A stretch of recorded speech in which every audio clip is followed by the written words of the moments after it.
Now we're in an election year. Here we are, just 2 weeks into the new year. Just 2 weeks into the new year. And some policies are changing. Some policies are being updated and so forth. Social media and all those sorts of things. But we're talking specifically here about Google. So Google's policy, I want to read this and we're going to discuss on the other side of the break here.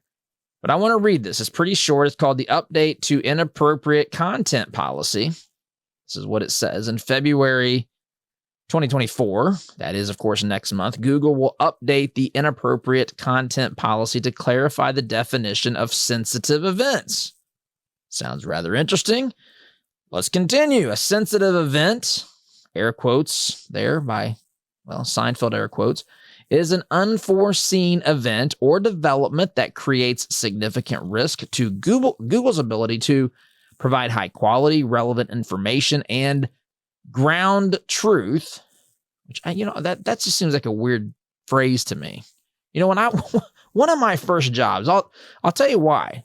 Well, two things pop into mind. Number one, when I see ground truth, I think the first thing I thought of was grounding as far as electrical circuits are concerned. But then I'm also reminded of when I was a young man. One of my first jobs, I worked at a deli.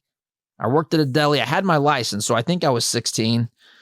I was 16 or 17. I know I didn't have my license before I was 15, although if anybody should have, it probably should have been this guy, but kidding. Anyway, so I worked at the deli, and of course we would have ground chuck and ground round. I don't ground truth. That is what the media does to it, by the way. And social media and the pillars of propaganda, they do grind truth to its absolute, they obliterate it. But that's not what Google means here.